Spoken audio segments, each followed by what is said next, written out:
to our kingdom. To our kingdom.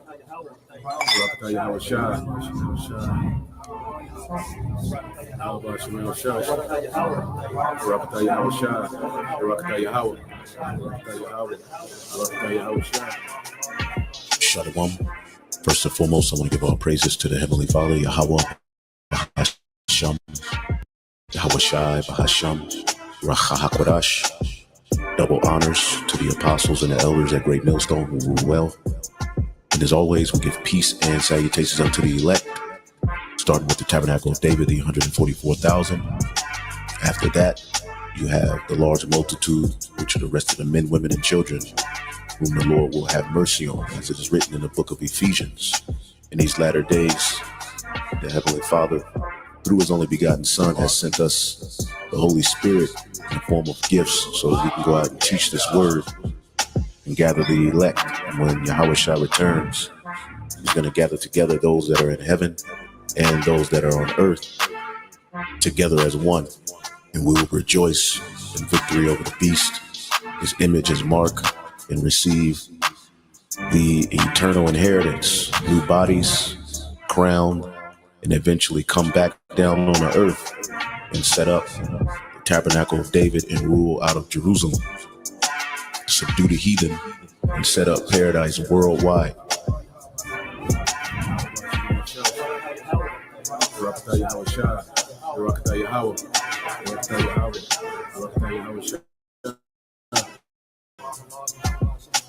When we come down now, we can say this.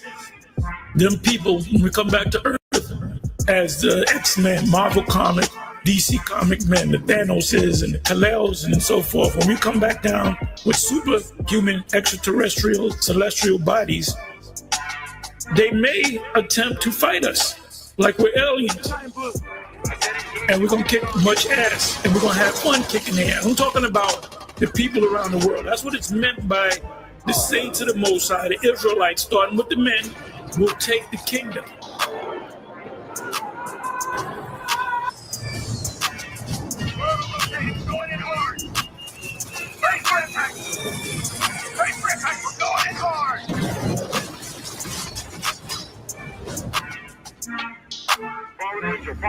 Guardian is down. I repeat, Guardian is down.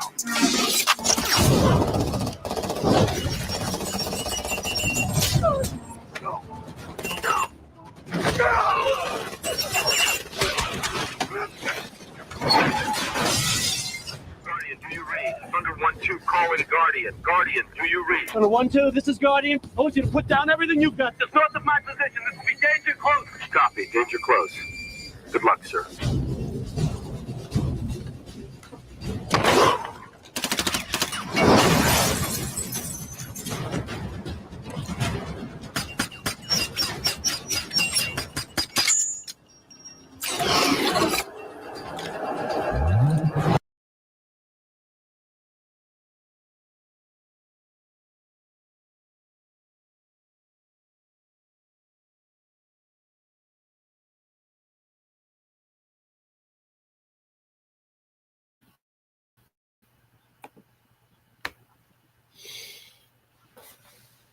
All right, Shalom. First and foremost, I would like to give all praise and glory unto Yahweh, Bahashim, Yahweh Shai, Bahashim, Kakodash, and double honors unto the apostles and the elders of GMS who rule well, teach well, being great examples towards younger brothers. And peace and blessings and salutations to the whole lake out there pushing his word in truth and in sincerity across the four winds in the name of Yahweh, Bahashim, Yahweh Shai. Pushing to get up out of here. Shalom to the hopeful elect, the believers, the listeners whom have came back to the obedience of the scriptures through faith in Yahweh Bashim Shai. All right. And what I want to get into today is getting into a World War III update. All right. And it's entitled, direct war, between the small hats and Iran. Okay, as we've seen what we've been seeing the last couple of days, is a back and forth, a direct, back and forth between the small hats and Iran. And we understand, we always talk about the escalation letter, okay? And what we've seen now is that things have escalated to the point to where the small hats in Iran are directly attacking each other, A lot of times, Iran we use what you call the axis of resistance. They had proxies, in Syria, when the Assad regime was in place. Okay, but that failed. The Lord caused that to fall. Okay, and then you had Hezbollah, all right, the Houthis, and Hamas within Gaza. Okay, and they were the main ones that you seen in direct conflict with the small hats. Okay, and Iran, they would usually play it back. They would strike, every now and then, to make a statement. But what we've seen now, what these small hats have done, okay, with the way that they struck Iran, last week, a few days ago, okay, we reached a point, okay, to where now the gloves are coming off, okay. So this is very interesting, man, and this thing is escalated. What can happen, it can escalate to a certain point and then stay there, for a while, and then later on it escalate to another point. So this is another rung, okay, on the escalation ladder between, these small hats in Iran. All right, it's another step closer to getting America directly involved as well. Okay, Russia, has condemned, what the small has done, which is an unprovoked attack, on Iran. Now, today was supposed to be the day when Iran and America, had peace talks about, a nuclear deal. Okay, so Iran, you know, what they're saying is America really, fake the peace talks, to keep, to have Iran, you know, um, disarm, pretty much in the spirit of peace, and these small hats pull this off. Okay, so it's like Trump in the American cabinet, all right, foreign policy cabinet was pretty much used as a decoy, okay, to soften Iran up, for this attack by these small hats. Okay, so now they was at the door of having some type of agreement, and now that's destroyed. Okay, because these small hats, all right, they want America to go to war with Iran. They don't want no peace deal. Okay, and America has been aiding, these small hats, with this conflict, for decades. So now, all right, what we're seeing is a direct exchange, okay, between the small hats and Iran, and it's never been on this scale. Uh, the small hats never attacked Iran directly, this hard like they did, and Iran has never retaliated as hard as they did. Okay, and usually what we'll see with an Iranian retaliation, they would they will be in communications, all right, with America, let them know so things can be evacuated. Well, they didn't do that. Okay, they didn't do that this time. This is they got casualties. Casualties were hit on both sides. Now, the small has did take more value assets. Okay, they did kill more value assets. They killed senior, all right, Iranian military leaders. All right, because it was a what you call a decapitation. Okay, which we can look that up in a minute. But I got videos everywhere, man. I just been waiting on things to unfold and information, waiting for things to settle down because there's a lot of misinformation, disinformation. So just filtering through some things, but yeah, we got videos, footage, all over the place. So try to put it together, as concise and try to simplify as much as possible. So any of you brothers, all right, anybody have questions, feel free to ask questions. We can get into it. Or if I don't know the answer now, we can dig into it and we'll come back to it. But decap.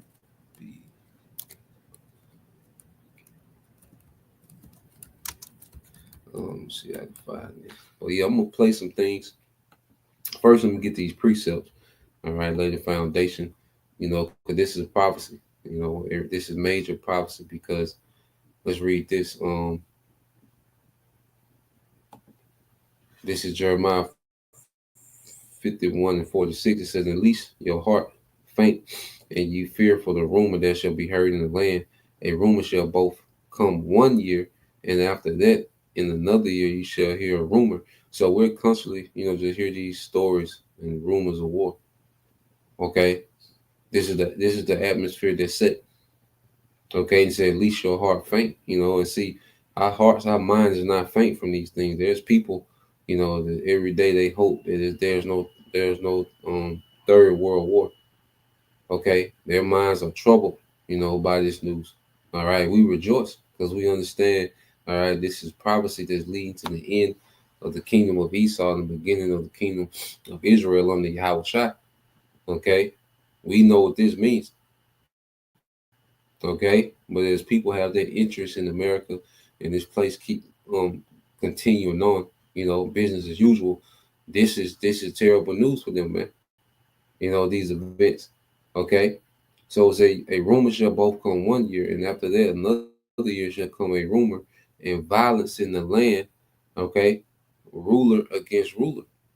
Okay, and this is the atmosphere of Yahweh Shai, because this is what Yahweh Shai was teaching from when you go to Matthew 24:6. Okay, this is what Yahweh Shai was teaching from. He was referencing Jeremiah 51:46. Okay, he taught from the Old Testament. That was the teaching tool of the time. Okay, that was the source of teaching. Okay, was the Old Testament. All right, this is Matthew 24:6. It says, "And ye shall hear of wars and rumors of wars. See that ye be not troubled, for all these things must come to pass, but the end is not yet." So we're going to constantly hear, about these wars and rumors of wars, and we're going to see this thing continually to escalate. Okay, it might stay on a certain rung. Okay, and the rung is just like a step in the ladder. That's why I refer to a rung. Okay, so you might see things escalate to another rung, and it might stay there for 6, 7 months, a year. Okay, and then eventually to go up to the next rung on the ladder, and eventually it's going to be all out war, and it's going to be nuclear. So when we hear these things, you see, these small heads attack inside to run, and then to run hit hard in Tel Aviv. Okay, then that don't mean stop paying your bills. Okay, we still got some more to go. Okay, but this does mean that there's an escalation in this conflict. Okay, that's going to eventually lead. Okay, to the end game that Yahweh Shemal Shai, all right, has already spoken. Okay, in the scriptures. Okay, so what we're seeing now, because what are the two main prophecies that have to happen, before we're out of here? It's the MOTB, all right, and this Third World War. So as we're seeing a push, for AI, okay, this AI infrastructure, which that's going to be the infrastructure used to run, all right, the MOTB. Okay, it's going to be AI. So these devils, invest more and more and start to incorporate AI, okay, into society. What do we see? War, all right, brewing up, okay, on the other end, because these two prophecies linked together. Okay, it's not going to be the MOTB be made mandate, and then war happen years later. No, these things are going to be right here, neck and neck. Okay, they're building up at the same time. All right, so um, we're watching both, play out and come into fruition.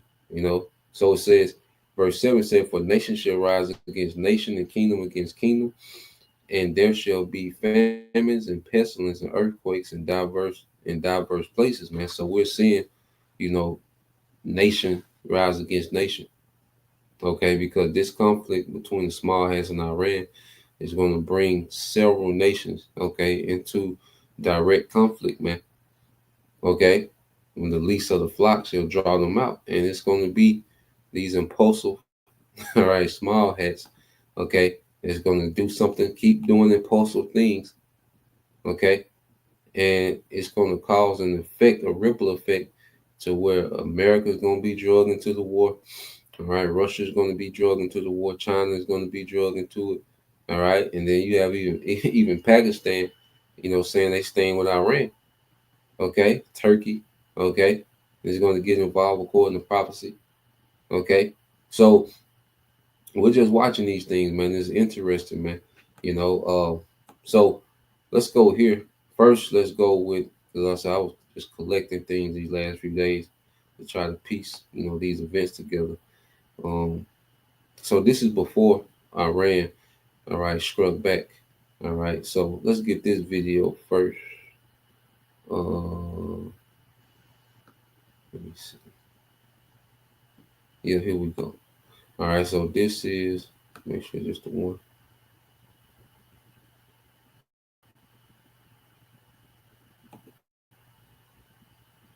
Okay, yeah.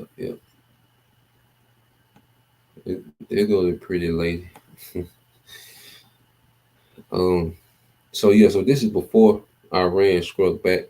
Okay, so they're going to describe what the Israeli attack did, to Iran. Okay, hold on.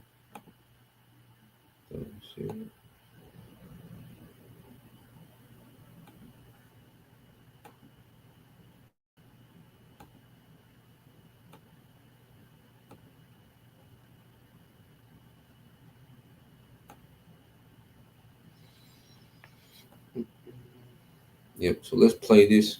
All right, and it's going to go into what the small heads did a few days ago. Okay, then we just walk down the events that occurred after.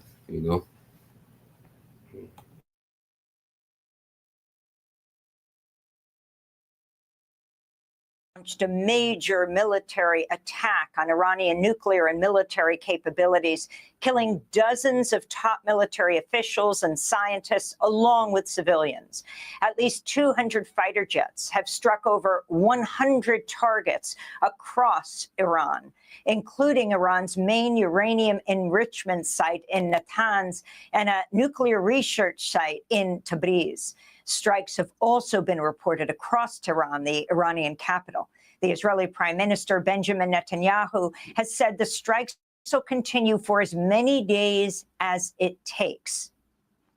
Moments ago, Israel launched Operation Rising Lion, a targeted military operation to roll back the Iranian threat to Israel's very survival. This operation will continue for as many days as it takes to remove this threat. Include Iran's top military and nuclear leaders, including Hossein Salami, Commander-in-Chief of the elite Islamic Revolutionary Guard Corps, Mohammad Bagheri, Chief of Staff of Iran's armed forces, and Ali Shamkhani, a close aide to Iran's supreme leader Ayatollah Ali Khamenei. Nuclear scientists Mohammad Mahdi Taranshi and Feyerdoun Abbasi have also been killed. Iran's foreign affairs minister has said the country has a, quote, legal and legitimate right to respond. It's been reported Iran has launched at least 100 drones towards Israel that are being intercepted.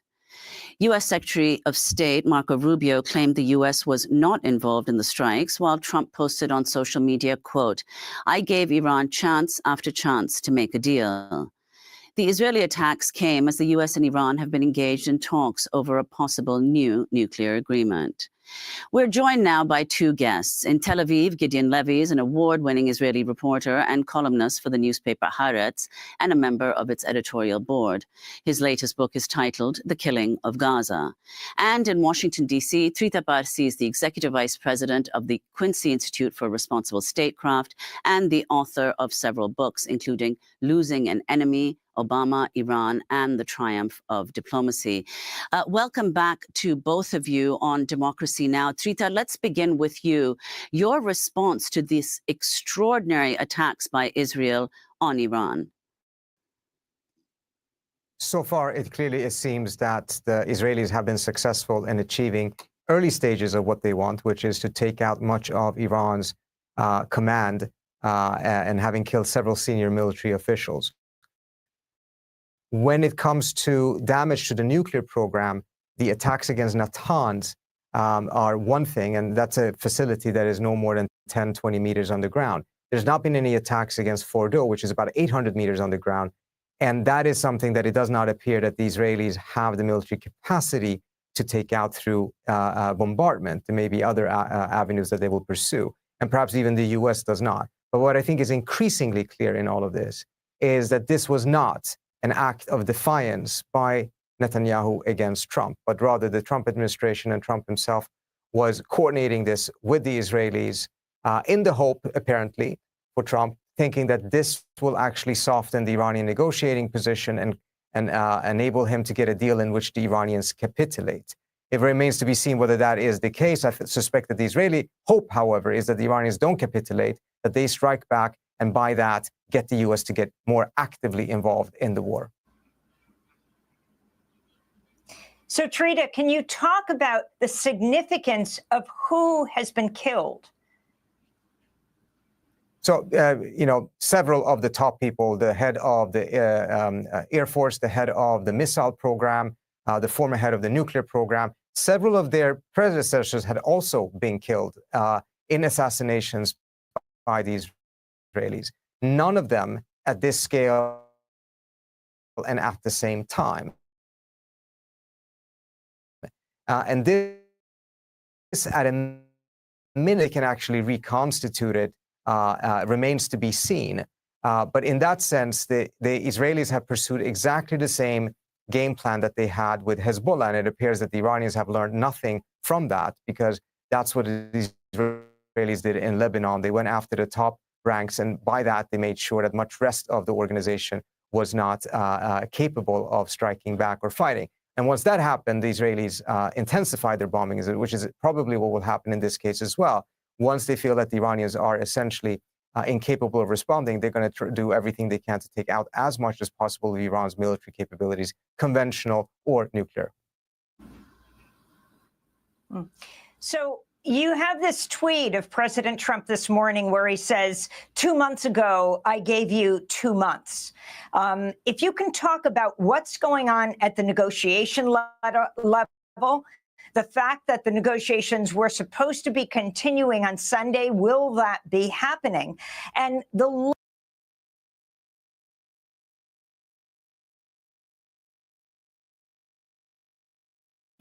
Yeah, so what, they're going into, there was a lot of Iranian, military officials that was killed, okay, during this attack. All right. And what this was an attempt, or what you call decapitation, okay, which is to take out the leadership. All right. Now I'm going to go to it real quick.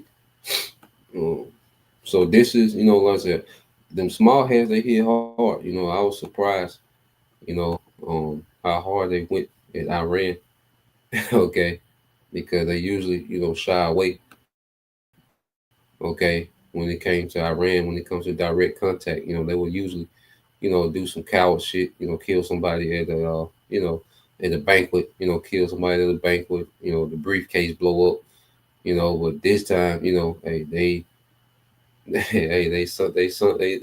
they put some on Iran ass, man. They put some on their ass a couple of days ago, okay. And what this was called a decapitation strike. Now, when you go into a decapitation strike, make sure I got it pulled up. Okay, so you go to a decapitation strike. So decapitation strikes have been employed in as a strategy in conventional warfare.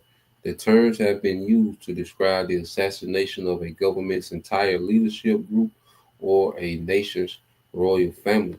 Okay, so we've seen, these top officials, which, Iranian officials, scientists, nuclear scientists, they was a few of them, were killed in the strike as well.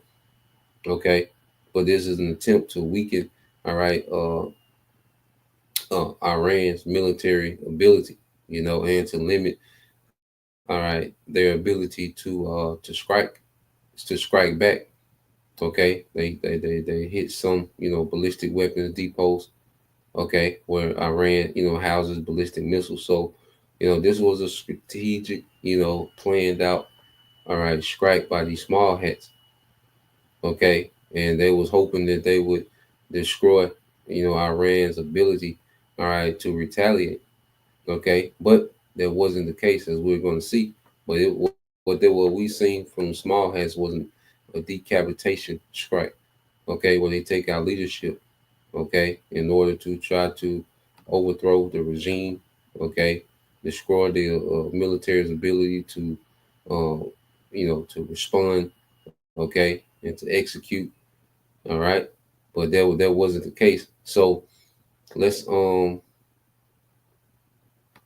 back here, play a little bit more of this, and then we'll segue. Level of infiltration of Iran by Israel, what this means to hit so many, to kill so many of the top leadership in Iran. Not to mention, if you can talk about the significance of Natanz and these other nuclear and military sites that have been hit. Well, the significance of what has happened at the negotiating table is that originally the Trump administration entered these talks with the red line of only seeking no weaponization. And with that red line, a deal could be made because it would mean restricting the Iranian nuclear program, but not eliminating it. The Iranians have agreed to that in the past. They have signaled clearly that they would agree to it again. Something happened, though, and Trump then shifted his position towards zero enrichment, which is the Israeli position, the same position that John Bolton and Mike Pompeo argued for in the previous Trump administration. This then caused a deadlock in the negotiations, predictably, and it appears that then opened up the pathway for the Israelis to convince Trump that what he needs to do is to allow Israel to go in militarily with the help of the United States in order to essentially soften the Iranian negotiating position. I doubt that there will be any talks on Sunday. I think the Israeli calculation is to hope that there won't be any negotiations going forward at all. The Iranians respond, and then by that, making sure that the U.S. enters the war much more fully and openly than what it has been so far. Well, Gideon, So these small heads, and it shows you that you can't get around prophecy, man. Okay, these small heads are dead set on dragging, America into this war. Okay, so let's go here now. After most small heads did that, okay, and your boy Netanyahu, okay, let's go here, okay, because he was talking about, well, we're gonna just go however many days it take, till we achieve our goal, okay, which they've only done one strike, okay. So Iran has responded. So now the ball is back in the small head court, and we'll see what they do. If they're going to respond, if, they're going to chill. You see. So after the attack, all right, let's say your boy Benny, okay, he was speaking about how, we're going to do this as many days as it takes, okay. But immediately after the attack, let's see what this guy was on. Okay, and this is the prime minister of the small hats. Okay. פתיחה מאוד מוצלחת. אנחנו פגענו בפיקוד הבכיר, פגענו במדענים בכירים שמקדמים את פיתוח פצצות האטום. Warmonger Netanyahu has done it again. After deliberately igniting a war with Iran, he cowardly abandoned his bunker and fled to Greece. Israeli media, in their usual shameless fashion, report that the Polish man masquerading as Jewish left his bunker after his warplanes slaughtered scores at the heart of Tehran, only to bolt to Greece in clear, disgraceful fear for his life. Netanyahu knows full well that with the scale of devastation unleashed on both Iranian military and civilian infrastructure, the response from Iran will be brutal and uncompromising. Intelligence sources have revealed plans by the Iranians to toss aside international law considerations and strike critical, high-value targets inside the occupied Palestinian territories, especially Ben Gurion Airport. There is currently a surge in panic buying in Haifa. What if you can create your own website by saying, "This is what I want"? With Wix, you can. And Tel Aviv, as the reports of fear and anxiety across the occupied land. As a desperate countermeasure, the Ben Gurion airport has been hurriedly evacuated, with every passenger jet cleared out in anticipation of the retaliatory strikes now hanging over the heads of the occupiers. Netanyahu, terrified at the thought of being trapped in the aftermath, calculated that the destruction of the airport would leave him cornered and possibly finished. So he ran. His flight is not just a personal act of cowardice, but a glaring admission that rather than securing peace for Israel, he has been the chief architect of endless chaos, bloodshed, and instability for the Middle East and the Israeli occupiers worldwide. Meanwhile, YouTube is actively censoring our videos exposing this latest wave of Israeli aggression. So, all right, so Benjamin Netanyahu, he fled. You have panic buying, that happened in Israel, all right, state of Israel. These small hats, they went to panic buying. They evacuated all the planes from the Ben Gurion, airport, okay, in fear of retaliation, okay. So this nigga here starts, okay, this conflict, and he flees and leaves his people, okay, in the crosshairs, man, okay. Goddamn Benny, man.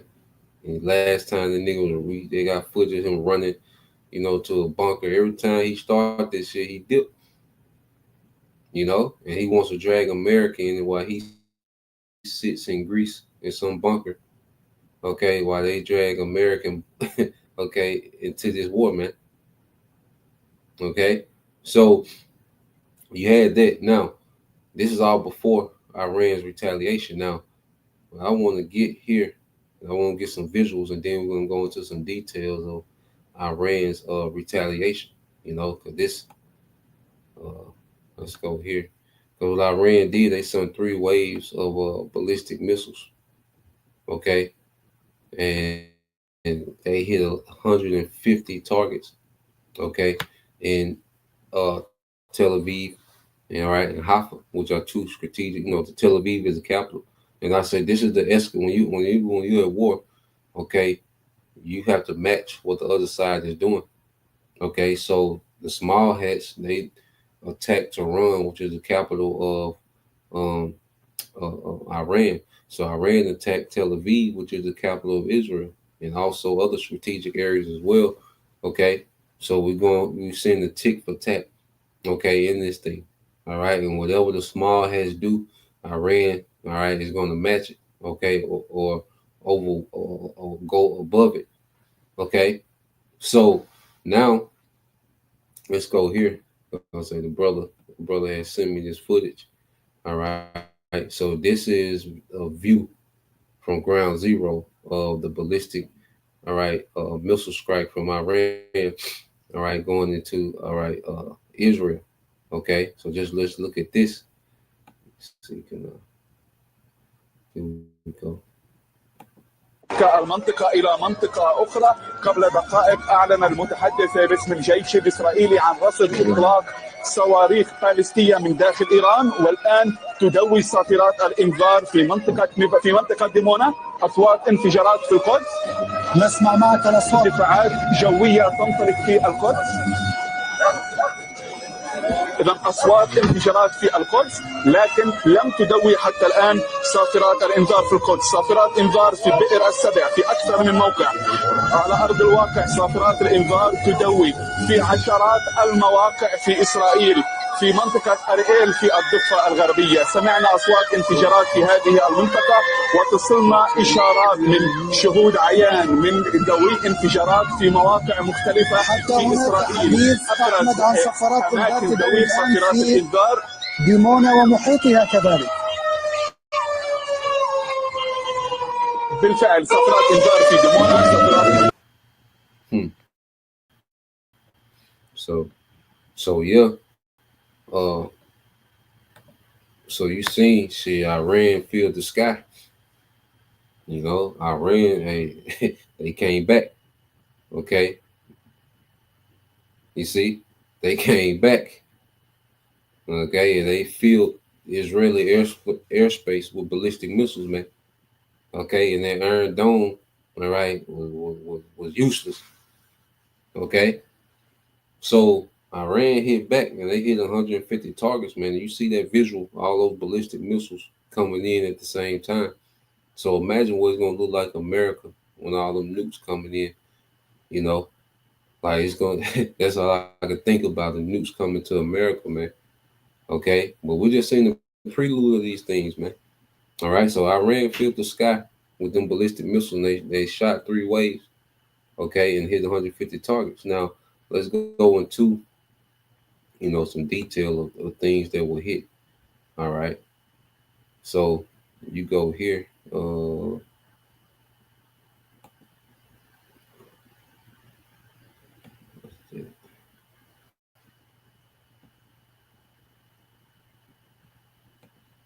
I think this is here. Let me play this.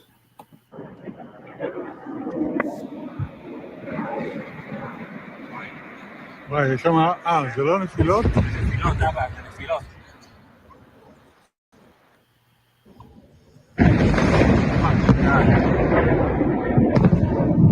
That's the scale of the Iranian counteroffensive against Israel, a state of affairs that has left many parts of Tel Aviv in ruins. Numerous sensitive military sites were struck, but the most significant impact was the missile strikes on Israel's nuclear facilities and research centers. Due to Israel's strict censorship on civilians capturing videos of impacts on the ground, particularly at military sites and air bases, there is limited information and visual evidence to support this news. However, with over 150 combined targets struck by Iran last night, one can conclude that the Iranian retaliation was massive and has demonstrated that every military target is within missile reach. Please take a moment to like and share this video to help boost its visibility. The first nuclear site to come under fire is what Tel Aviv calls the Kiryat compound. Often dubbed Israel's Pentagon, is the central hub of the country's military and defense operations, located in central Tel Aviv. It houses the headquarters of the Israel Defense Forces, IDF, and the Ministry of Defense, serving as the nerve center for Israel's military coordination, intelligence operations, and strategic decision-making. The compound's significance lies in its role as the command center for Israel's aggressive military campaigns, including those targeting Iran's nuclear program and Palestinian territories, which critics argue perpetuate regional instability. The Kiryat represents the heart of Israel's militarized state, orchestrating operations that enforce occupation, conduct covert sabotage, example Mossad's alleged role in Iran, and maintain Israel's undeclared nuclear arsenal at sites like Dimona.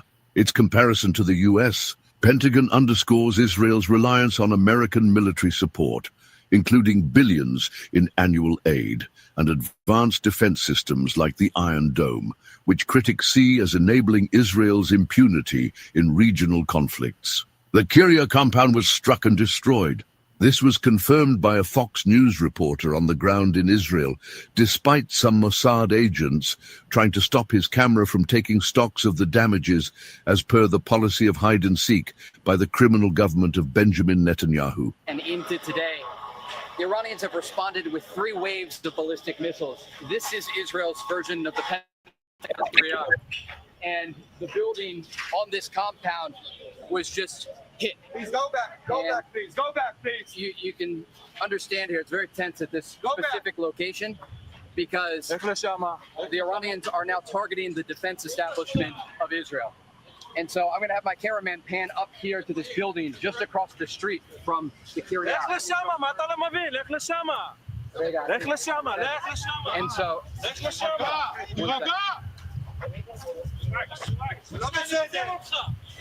you can see it's very tense right here because, again, the Iranians were Situated in Tel Aviv, the Kiryat is a sprawling complex with multiple buildings, including hardened underground bunkers where key decision-makers, such as the Israeli Prime Minister and War Cabinet, retreat during attacks. It's a high-security site, central to IDF operations across ground, air, and naval forces. The criminal government Netanyahu, who has always accused others of using human shields, actually located such a sensitive military site among civilian homes and neighborhood. The Ministry of Defense, led by the Defense Minister, currently Israel Katz, oversees the IDF, Israel Military Industries, and Israel Aerospace Industries, managing everything from conscription to weapons development. So you have, all right, what they call the Israeli Pentagon, curates, okay, got hit as well. Okay, and that's usually where the military leaders, even the prime minister, they usually retreat to during time of war. Okay, and that's why this nigga went to Greece, because he knew he was gonna be a target. Okay, because now Iran usually, like I said, they will retaliate just to show that they can hit back. But now, all right, they caught some bodies in this one. Okay, and they hit 150 targets. They never hit that many targets at one time in Israel. Okay, all right, showing you that they've gone up another rung. Okay, on the escalation ladder, man. All right, and now you have the small hats military. This is what they're telling. All right, their citizens. Okay, let me see. I got so many.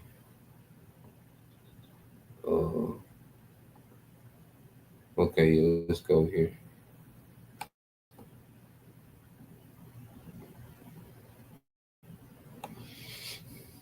Play a few seconds of this one. In an unprecedented move, the Israeli army has issued a direct on-camera evacuation order to Iranian civilians. Speaking in Farsi, Israeli army spokesperson Master Sergeant Kamal Pinhasi has urged people to leave areas near military sites and weapon facilities. A text traffic in Farsi accompanied the statement, sending a clear warning to Iranian citizens. Your lives are at risk if you remain near military targets. Urgent warning to all individuals who are currently or will soon be inside or near military equipment, manufacturing factories, and their supporting facilities in Iran. We respectfully request that you immediately evacuate these areas to protect your life and safety, and do not return to these locations until further notice. Your presence near these infrastructures puts your life at risk. The fact that Israel is now speaking directly to Iranian citizens in their own language marks a new turn in this dangerous conflict.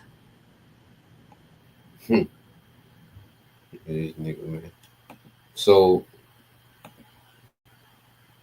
now you have, all right, these small hats are telling Iranians, to evacuate. You got another government telling your people to evacuate certain locations that's near, all right, these military sites, okay, these manufacturing sites, and these small hats are doing that because they want to kill a lot of civilians, okay. These small hats are known for intentionally striking civilians, so they're making it seem as if they're giving this disclaimer, okay, about civilians evacuating, but they kill civilians. That's what they do. That's the main people that they kill.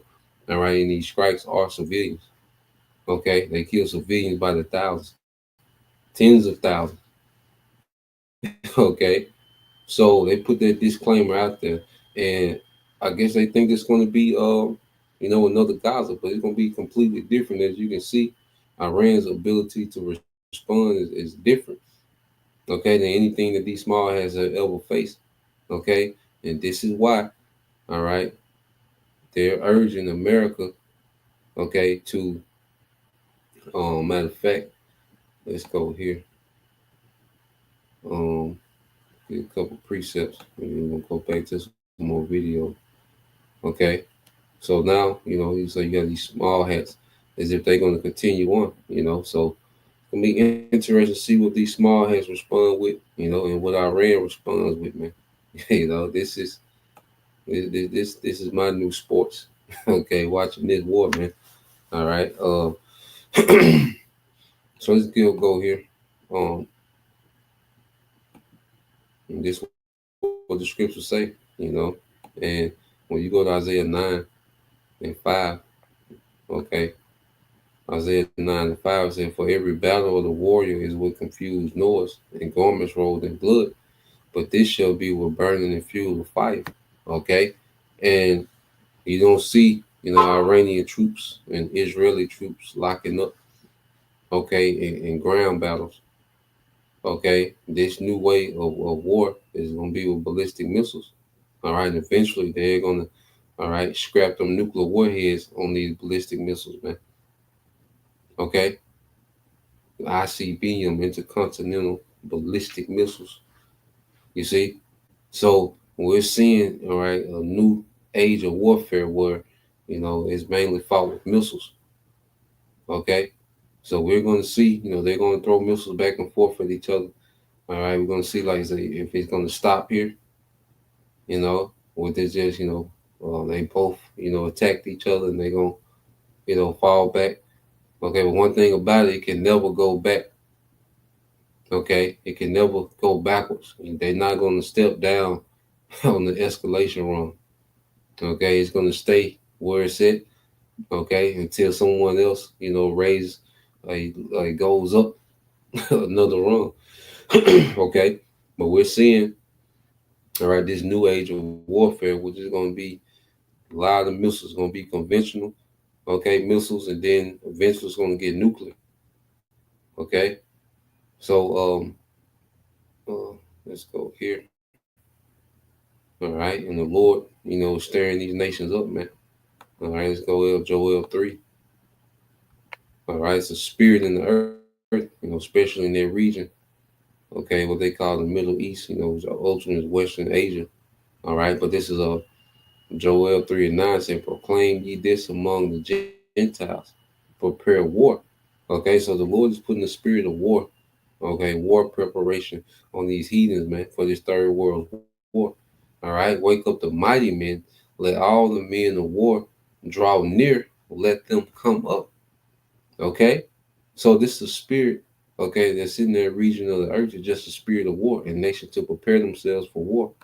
Okay, it says, beat your plowshares into swords and your pruning hooks into spears. Let the weak say, I'm strong. Okay, so now we're seeing these nations with the ability, all right, to go back and forth with these Edomites, man. Okay, there was a time when Esau, he was just used to having one-way wars. Okay, well, he was just on the offensive, man, and having his way. Okay, but that era is gone. All right, now these nations are able, to go back and forth.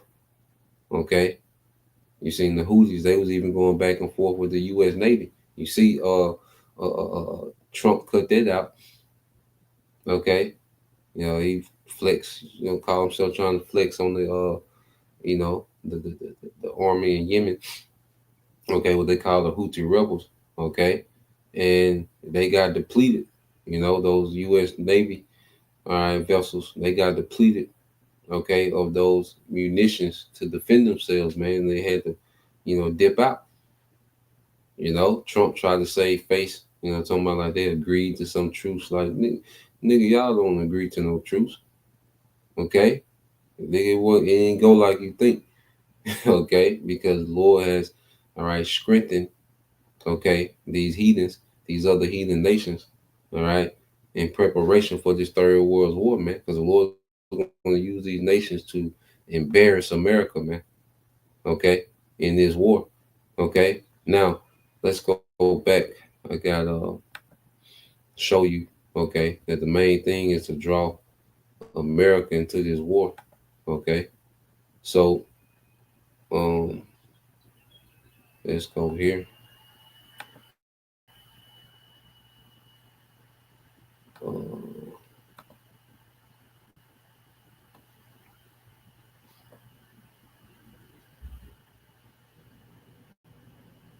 Oh yeah, let's go here. Okay,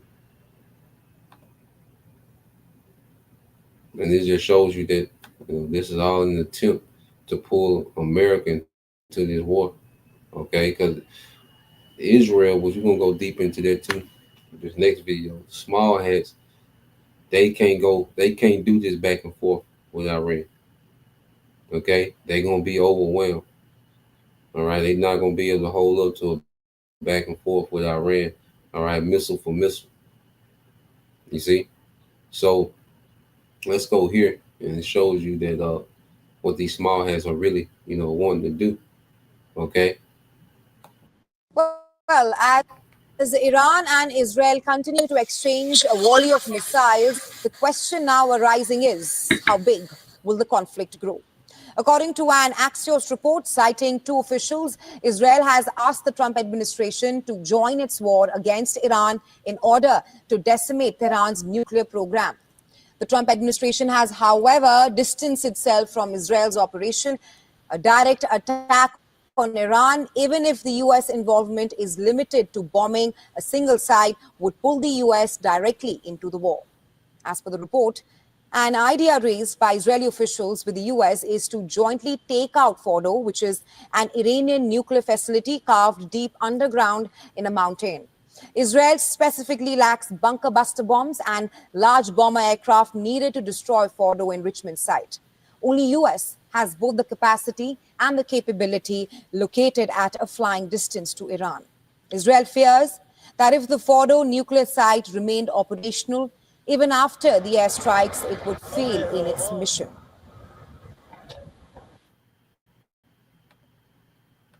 Give me 7 minutes a day in the chair and I'll help you lose that beer belly. We start on March 17th. Here's the personalized plan of short chair workouts designed. Israeli ambassador to the US, Yechi Leter, has said that Israeli operation against Iran was supposed to be completed with the elimination of Fordo. So far, Israeli strikes have caused limited damage to the site. US President Donald Trump has warned Iran that it would experience the full strength of the US military if it attacks the United States. But he has also asserted that Washington had nothing to do with Israel's strikes on Tehran's nuclear and intelligence facilities. Meanwhile, UK Prime Minister Keir Starmer has said that he is deploying fighter jets and other assets to West Asia amid an escalating conflict between Iran and Israel.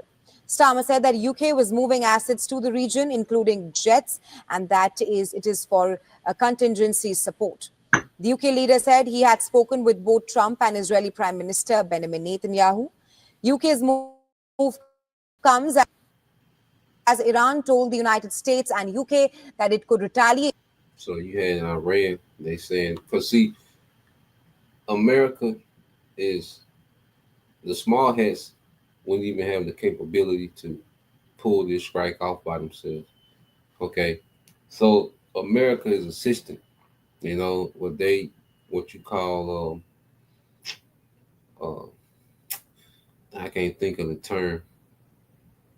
I think it's denial, probability denial, which pretty much when you're involved, but you not leaving any evidence that you're involved, so you can deny it if you're accused on being involved in it. And that's what America does, with these small hats. They're like, look, we're not involved in it, that's on them. Okay, they're just them. So America, they aid Israel with weapons, intelligence, okay, certain training, and all right, finances, okay, and they always help defend Israel, all right, when Iran retaliates. So Iran, is saying that if America does a direct attack on Iran, then Iran is going to destroy, all right, those military bases in the region. Okay. So when we see America finally get drugged into this war, okay, expect a U.S. military personnel, all right, to get pummeled. Okay. This thing can spiral out of control quick, and it always gets to this point, the doorstep, okay, and then, things, all right, settle down, they mellow out, okay. So we just watch these things as, they have a chance of developing into something, all right, but we know one of these days, hey, they just gonna go, okay. It's just gonna be a non-stop ripple effect, okay, of escalations and more nations getting involved, okay. So let's go here, all right, as small hands are begging, America to get involved, to destroy Iran's nuclear facilities. Now let's go here, and this guy here gonna break it down. Okay, this guy Scott Riddle, which Scott been tripping lately, but he was on point. All right, he gets some good analysis. All right, with the this current conflict, the current back and forth. Okay, so let's play this. All right. Ballistic missile operational capability wasn't enough to stop. Clearly, whatever damage Israel did to Iran's ballistic missile operational capability wasn't enough to stop what was a very large and concerted attack. Here's some of the footage coming in. Iran bombing Tel Aviv. Iran launching hundreds of ballistic missiles in retaliation for the Israeli strike on sites across Iran. And to analyze all of this and break it down for us, we're going to bring in our first guest. He is Scott Ritter, a former Marine Corps intelligence officer, UN weapons inspector, who writes at scottritter.substack.com. Scott Ritter, welcome to the show. Thanks for having me. So we're just reacting to news as it's unfolding. Right now, we are watching Iran retaliate. What do you make so far of this strike by Iran against Israel, hitting Tel Aviv, including possibly, it's rumored to be Israel's military headquarters?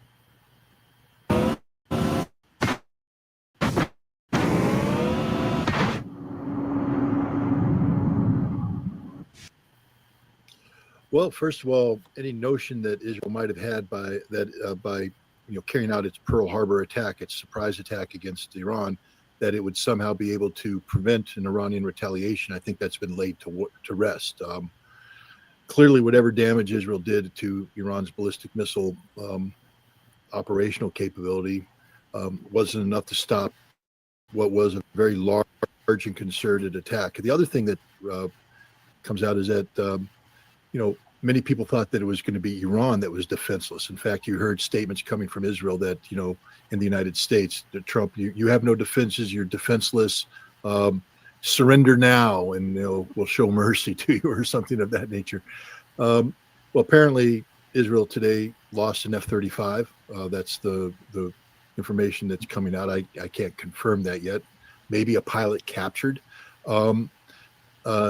Israeli missile. And it speaks to more, hey, this war is going to another phase, because F-35, that's U.S.'s, most expensive aircraft, okay, which they supply these small hats with, okay, they're supposed to be, their top tier, they call fifth generation, fighter jet, okay, so the F-35, the fact that Iran, and it's just, it's just what's speculating, certain, because they try to cover up, their losses, the small hats, they do a lot of cover up, when it comes to the losses that they take.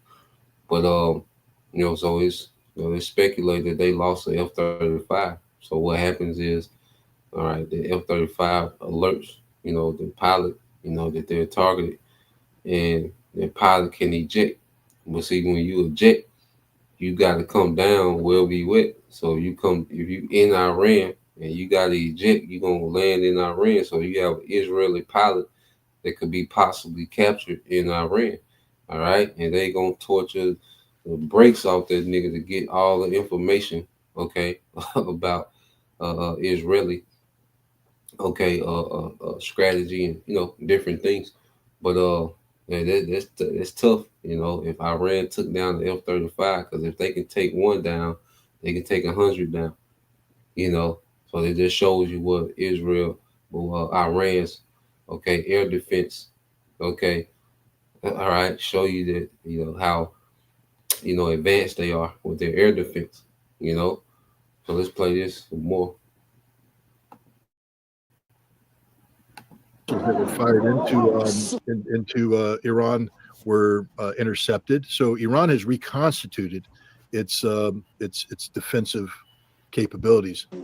The Iranian missile attack shows that Israel is defenseless. Israel can't defend against this. The Iranian attacks involve very advanced missile systems that not only have the ability to penetrate but to saturate the Israeli defenses. And these are Israeli defenses backed up by the United States, by the way.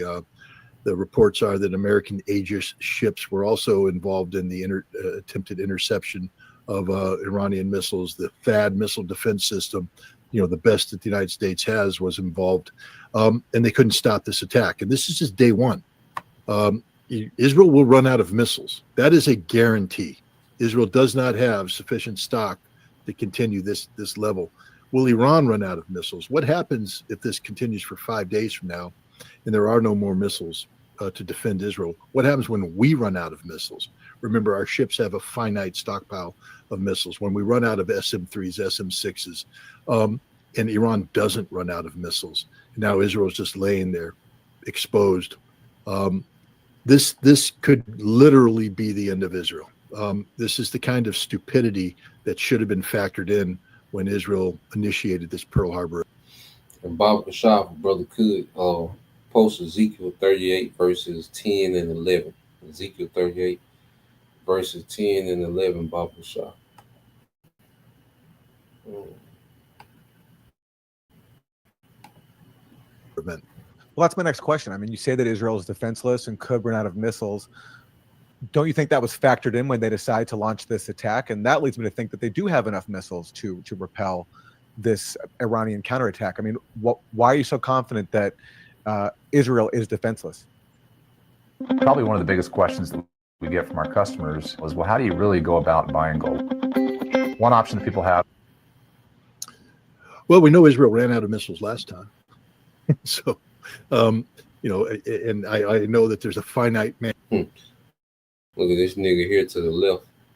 You can tell he's pro-Israeli. All right, he don't know what the hell going on. Well, how you feel so for sure they're gonna run out of missiles? They ran out last time. Okay, the small hats are relying on missiles for their Iron Dome. They're manufactured in America. I drove a guy that worked at Raytheon, okay, which is a military manufacturer in I think it was in Little Rock, Arkansas. I think I dropped him off at the airport. But he says they have a facility, just dedicated to making missiles for the Iron Dome. They had to make a new facility, all right, because the Iron Dome was constantly being depleted. And see, that's what Hezbollah, Hamas, and Houthis, you look at them like, okay, they shooting down these, you had the Hezbollah at one time, you had the Houthis, and you had the proxies in Syria and Iraq, okay, and they was always shooting, rockets at, Israel, okay. Very few got through, because they was low grade, missiles and rockets. But what was happening, they were depleting the stockpile, okay, of those missile defense systems. The THAAD, the Patriot, the Arrow 3, David Sling. They were depleting, okay, those air defense systems, to the fact that America had to open up a new manufacturer dedicated just to create, all right, air defense missiles for Iran. For Israel, okay. But you can tell this nigga is irritated. He don't know what's going on, all right. But them niggas ran out last time, all right, and they're gonna run out again. They can't sustain this. They doing this hoping America get in. Okay, it's just like someone, all right, throws the first punch with somebody that they know they can't beat, but they hoping that they tough guy, all right, a cousin jump in. Okay, this is what these small hats have done. They've thrown the first punch, all right, and they ain't gonna hold up, all right, in the toe-to-toe with Iran, okay, which is gonna force America to be dragged in. Okay, look at this nigga face, man. He disgusted. Okay, it is small. The small hats are trash. Militarily, they are trash.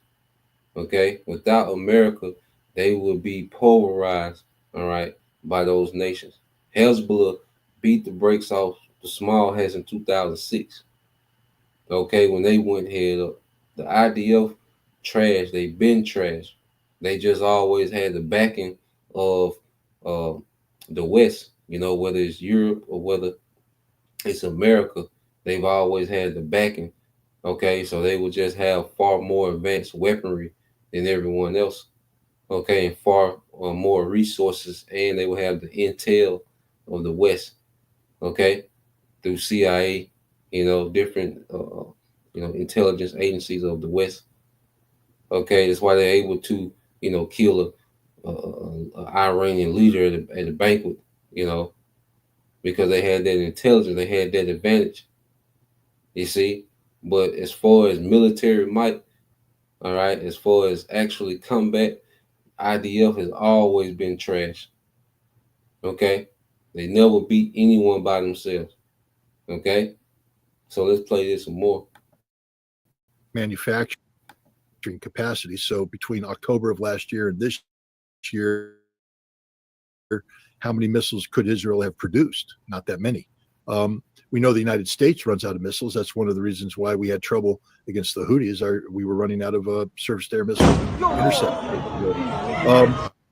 We know that Iran, allegedly has stockpiled, thousands of missiles. So I'm confident in my production math. I'm not claiming that I have access to the production records, but I know what it takes to build an intercept missile. I know how expensive they are, and I know that Israel could not have built sufficient capacity between October and this year to survive thousands of Iranian missiles coming in. Now, the question is, does Iran retain thousands of missiles? We don't know what damage Israel did to Iran's capacity. We know that they struck Piran Shah, and other known Iranian ballistic missile operational bases, but we don't know what damage, if any, was done to the missiles themselves. So I'm just telling you right now that one of the ways that missile defense systems fail is that they just run out of interceptors.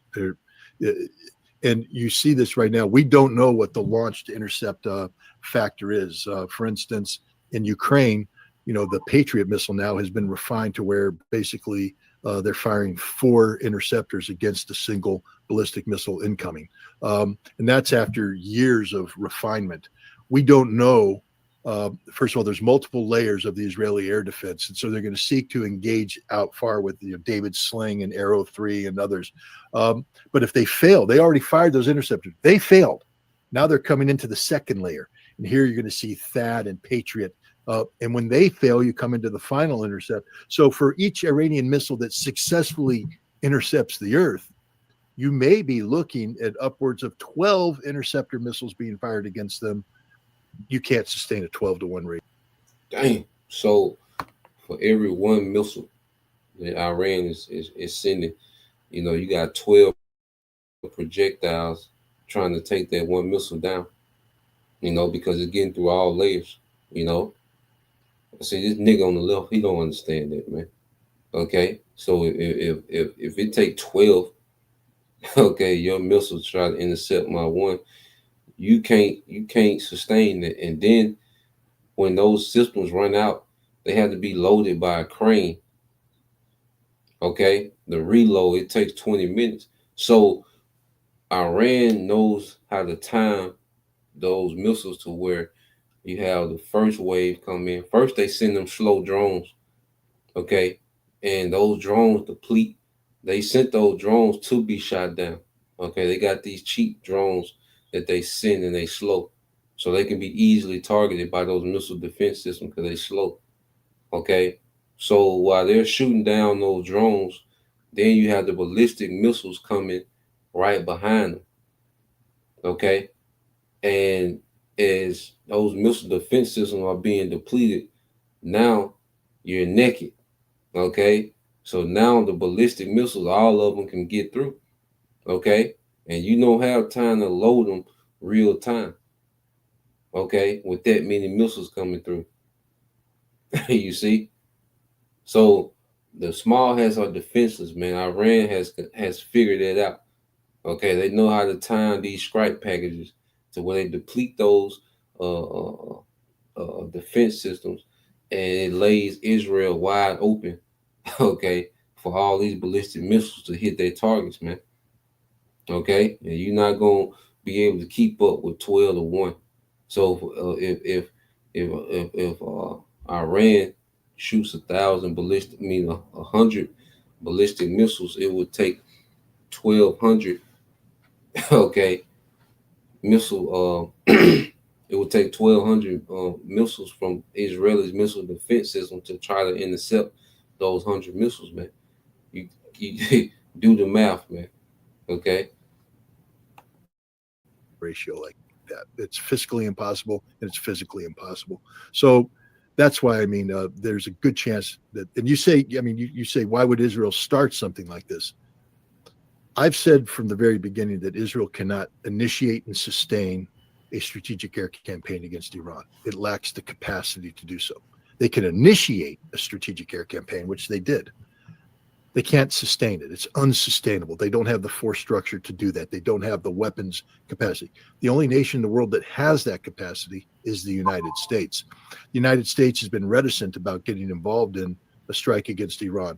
I believe Israel, I think they tried to convince Trump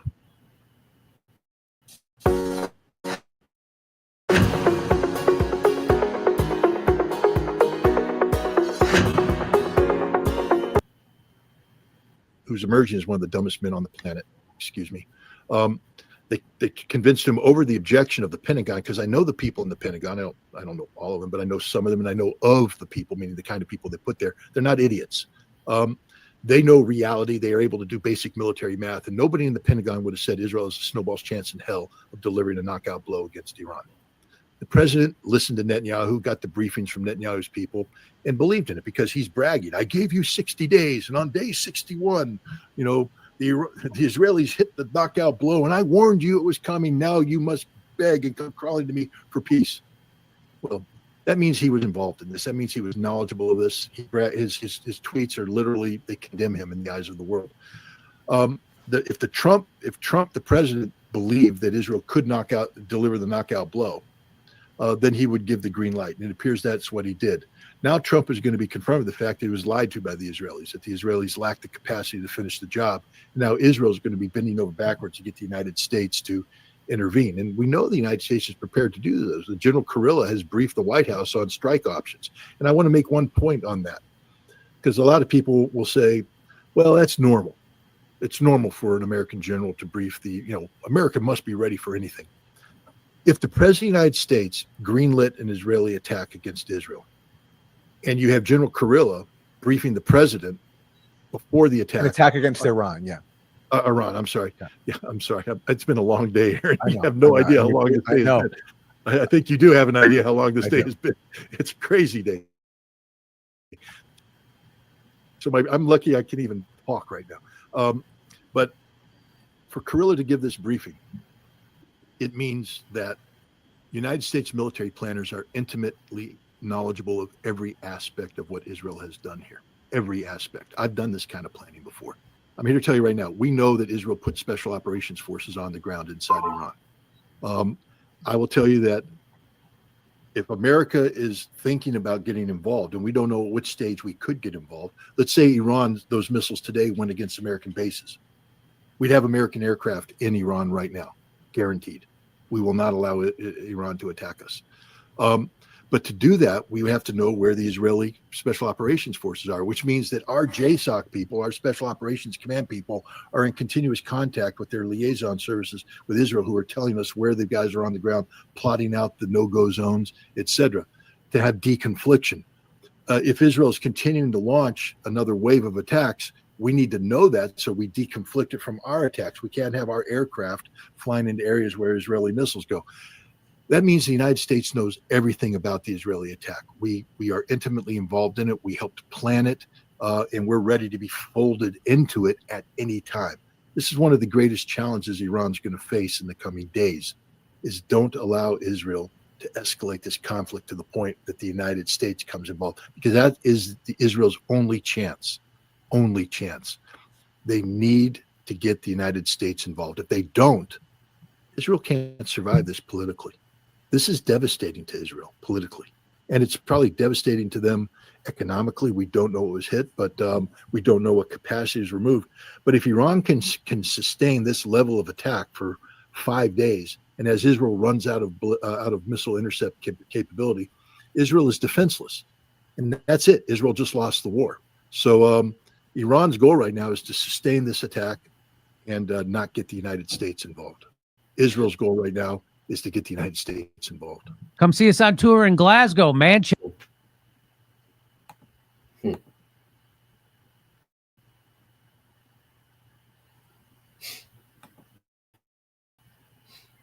Yeah, man. So there you have it. All right. All right. So and the brothers have put some things up too I want to get. But yeah, man, I want to get the brother put it up. What is it? Yeah, that's what it's called. But yeah, so you have these small heads. They started this thing with all hope that America gets involved. Okay, I say the idea stands no chance with Iran.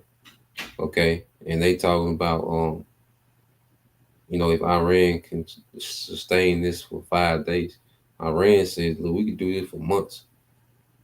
You know, we can do these. We can send the same strike packages every day for months. Iran showed that they got missile cities on the ground. You know, like they were just walking for miles and miles with nothing but missiles. They said, look, we got missile cities. I know one of the Iranian leaders said, shit, they wanted to inspect, Iran's missiles, and they wouldn't let them. They were like, well, look, all you need to know, we got so many missiles, I'm tripping over. Okay, so there's rumors that Iran has millions of these ballistic missiles, man. Okay, and the small hats, what they're gonna do is they gonna fuck around and find out how many missiles Iran got. Okay, if they want to keep playing this game, but America gonna have to get in, But right now, what America is trying to do is what you have plausible deniability. That's the term I was looking for earlier, to where they can always leave a door or off ramp for them to, dismiss them from having any involvement in these attacks. All right, which they're highly involved. Damn. And then the brother said allegedly that pilot that went down, there could be a hostage. Is allegedly it's a woman pilot. And I say, if y'all brothers, come across any articles, man, feel free to put them on the chat. Y'all find any information, that'd be clutch. Yeah, but the water too, bro. Brother Hopeful let. And also here, there's another point I forgot about too. All right, this brother here, he said he think those drones also did recon, and that's what they do too. That's another point. I mentioned it before, but I forgot about that. So those drones, when they send those drones, they're flying at low speeds, but they're getting data, because what those drones are doing, they're pretty much getting information, okay, on what's all in the path of these missiles. They're getting, okay, where are the missile defense systems at? Okay, what angles they're coming from, the speeds they're coming from. They're getting pictures of, the geography. Okay, so they're getting all this information. These drones, these slow flying drones, and then when they get close enough, they're getting shot down. But they're made to get shot down, to get that information, get shot down, and open it up. Okay, all right, for them ballistics to come in. All right, I think the brother. But yeah, man, so this is what we at. All right. And the brother I think the brother posted everything. Yep, so we got everything we need for the precept. So let's get these few. Okay. This is the brother all right, do or die youth. Okay. Ezekiel 38:10, it said, thus said the Lord power, it shall also come to pass that at the same time shall things come into thy mind, and thou shalt think an evil thought. Okay, because if they're talking about America getting involved, they're saying this like Russia don't exist. You know, Iran got big homies too. Okay, so this America talk like, well, yeah, Russia, okay, is on deck too, because this whole chapter is going into the alliance between Iran, all right, Russia, and Turkey. Okay, which when Turkey gets involved, you know, it's gonna be a very, very major, all right, change of things, man. Okay, because Turkey has a very formidable military, and where they're strategically located, the small has finished, man. They're done. America in their region, you American soldiers in their region, you're done. Okay, you're in the death trap. Okay, and the Lord set up the death trap. So, what we're seeing is these small heads, you know, are drawing, all right, these nations into this war, and the Lord eventually going to put the spirit, okay, on this alliance of Russia, Iran, okay, and Turkey, okay, to a go up to pull up, all right, on these small heads in a major way, okay, and also America too, you know, because America is going to be lumped into their judgment, all right, in this war, okay. America will be completely devastated because they know, all right, because they know once their mind is made up, all right, that they gonna deal with these small hats, all right, they gonna finally swat the fly, all right, this little pest, okay, in their region, you know they gonna have to deal with America too, okay, so they gonna send they send them things at America too, man. Okay, Ezekiel 38 and 11 says, "And thou shalt say, I will go up to the land of unwalled villages. I will go to them that are rest, that dwell safely, all of them dwelling without walls and having neither bars nor gates, man." Okay, and these small heads are defenses over there. Okay, and it also extends to America. All right, because America, Trump talking about a golden dome, nigga. No, okay. Like I say, you'll be better off just sending us them little stimulus check, save that money, you know, for that infrastructure, that Iron Dome, because it's gonna be useless too.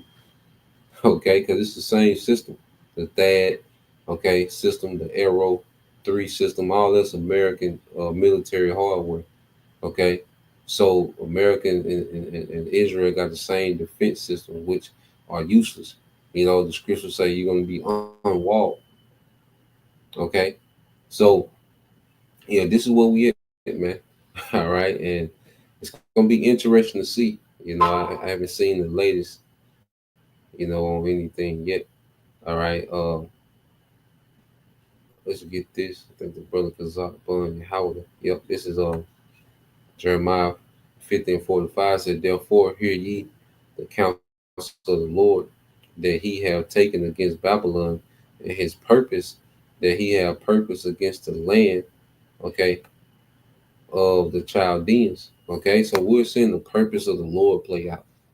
You see, that's why Benjamin Netanyahu, he ain't got no chill. Okay, he just want war. He ain't no chill in this guy. Okay, because of the spirit on him to fulfill prophecy, man. Okay, it says, "Surely the least of the flock shall draw them out. Surely he shall make their habitation desolate with them." So these small heads, okay, are embarking on the path, okay, that's going to lead to the complete destruction, okay, of the state of Israel. All right, because the Lord can clear that place out, all right, for his true people. You know, the scriptures say, you know, hear, O Israel, you know, prophesying to the land. You know, he's telling the land to, you know, to produce, okay, and be plentiful because the, your people are at hand to come. So we're seeing the Lord getting ready to clear Israel out because his people, all right, he raised up the house of David, the elect, okay, to be planted back into that land. All right, and America is just going to be a desert, never inhabited again, a memorial. Okay, the new, all right, pillar of salt in the earth is going to be America, man. Okay, so it's pretty much the point. You know, like I say, if you brothers find anything, you know, feel free. to leave, articles or videos in the comment, and we're gonna keep, getting into this thing. So we're gonna see what these small hats gonna do. Are they gonna retaliate? And we know that in Iran, okay, usually, sometimes it would take weeks, and, even months sometimes for Iran to retaliate, but they did this one in days. Okay, just showing you, hey, them birth pains, they get shorter and shorter, okay, and more intense. Okay, so we're here, all right, and we just gonna keep watching these things play out, hey, this is good news for us, man. All right, this is our good news. This is so, Lord will you brothers, all right, and you sisters edified. If there's ever any questions, that you have, feel free to leave any questions on the comment board. As we watch these things, and some you want to be here expounded on, we can get into it. So till next time, say Shalom, Kwame Shalom, Bible Ball, soon Shalom.